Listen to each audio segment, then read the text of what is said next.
En este video vamos a estudiar las fórmulas de Taylor y de Maclaurin, que son indispensables para avanzar en el desarrollo del contenido del curso.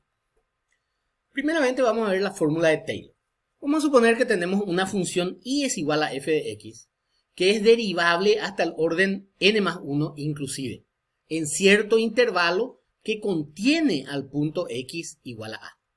Vamos a buscar un polinomio p sub n de x de grado no superior a n, cuyo valor en el punto x igual a a sea igual al de la función f de x en el mismo punto, y los valores de sus derivadas hasta el enésimo orden en el punto x igual a sean iguales a los valores de las derivadas correspondientes de la función en este punto. Se cumple entonces que el valor del polinomio en a igual a la función y las derivadas sucesivas hasta orden n en a del polinomio son iguales a la derivada de la función.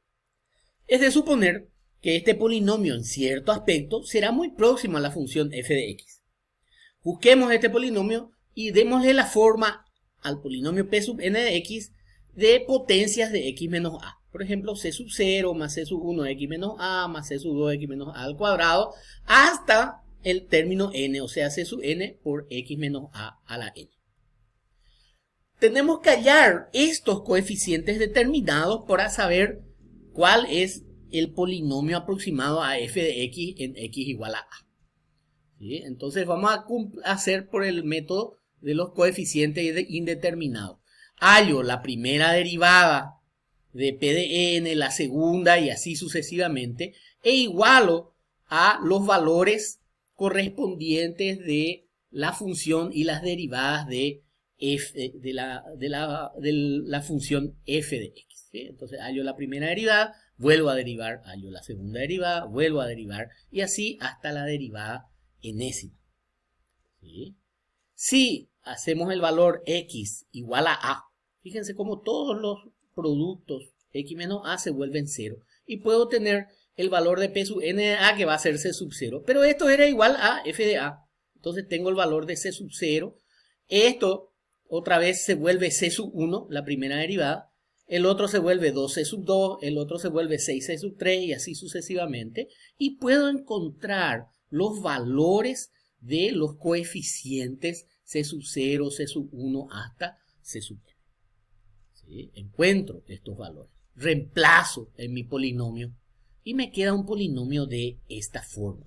Fíjense, p sub n de x, el polinomio aproximado de f de x en x igual a, vale f de a más f' de a por x menos a, más f segunda de a sobre 2 factorial x menos a al cuadrado, más f tercera de a sobre 3 factorial, y de forma general puedo decir que es f, la derivada enésima de f en a sobre n factorial por x menos a la n.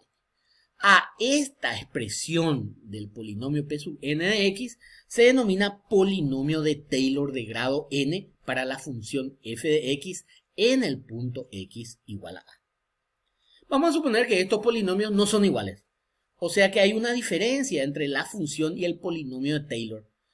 ¿Sí? Y a esa diferencia le voy a llamar r sub n de x. Si yo llevo esto al otro miembro, me queda que mi función entonces es el polinomio más este resto que le tengo que sumar. Ese término r sub n de x se conoce con el nombre de término complementario. Para aquellos valores de x en donde el término complementario es pequeño, el polinomio p sub n de x da un valor aproximado de la función f de x en x igual a a. Y también permite sustituir la función y igual a f de x por el polinomio y igual a p sub n de x con un grado de precisión igual al término complementario. O sea, cuanto menor sea el resto, ¿sí?, o este término complementario, mayor va a ser la aproximación del polinomio. Si queremos darle la misma forma que tiene, la forma general que tiene en los términos del polinomio de Taylor, puedo expresar r sub n de x como x menos a la n más 1 sobre n más 1 factorial por un cierto polinomio q sub 1 de x que deberíamos hallar. Si escribimos de nuevo la fórmula de f de x y agregamos ya el término complementario y consideramos fijos los valores de x y a, la función q de x, esta función, tendrá un valor determinado. Vamos a llamarle q. Considerados fijos esos valores, entonces, si doy un valor cualquiera t cercano a, me queda f de t, f de x menos f de a. Esta es la aplicación de la fórmula de Taylor y este es el término complementario. Hallamos la derivada de esta función con respecto a t. Derivamos cada uno de sus términos y obtenemos esta función. Si simplificamos todo lo que podemos, al final vamos a llegar a esta expresión que al simplificar a su mínima expresión me queda de esta forma. Ahora bien, esa función f de t es derivable en todos los puntos próximos al punto de abscisa a, donde x igual a a. Y f de x vale 0 y f de a también vamos a hacer valer 0. La función f de t cumple entonces las condiciones. Fíjense que cuando yo le doy los valores a, f de x me da 0 y f de a es 0, cumple las condiciones del teorema de Rolle. ¿Sí? Que decía entonces que en ese intervalo donde las funciones adquieren valores iguales, va a existir un punto donde la derivada va a valer 0. ¿Sí? Entonces va a haber un punto en donde la derivada, esta derivada, va a valer 0. Si yo igualo a 0 esta derivada y saco el valor de q, llego a esta expresión bastante sencilla. Q vale f sub n más 1 de alfa. De manera que mi término complementario adquiere la forma x menos a la n más 1 sobre n más 1 factorial por la derivada n más 1 en cierto valor alfa, donde alfa está entre a y x. Esta última ecuación recibe el nombre de fórmula de Lagrange del término complementario. Esta función alfa, como está dentro de estos intervalos, puedo expresarla como a más tita por x menos a. Para tita entre 0 y 1. Fíjense, cuando tita vale 0, alfa vale a. Y cuando vale 1, alfa se convierte en x. De manera que puedo expresar mi término complementario ahora de una forma mucho más exacta. Es x menos a la n más 1 sobre n más 1 factorial por la derivada enésima más 1 de a más tita x menos a. Ahí puedo completar entonces lo que se denomina fórmula de la serie de Taylor.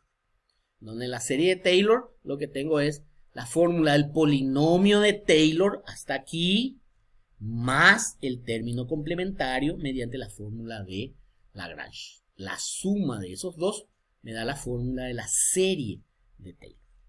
Si a es igual a 0, ¿sí? Si le doy el valor a igual a 0, esto se simplifica y queda de esta forma. F de x es f de 0 más x por f' de 0 más x cuadrado sobre 2 factorial f de segunda de 0 y adquiere una forma general x a la n sobre n factorial de la derivada enésima de 0 más mi término complementario, fíjense, es x a la n más 1 sobre n más 1 factorial de la derivada n más 1 de tita x. Otra vez donde tita varía entre 0 y 1. Y a esta fórmula se denomina fórmula de la serie de Maclaurin.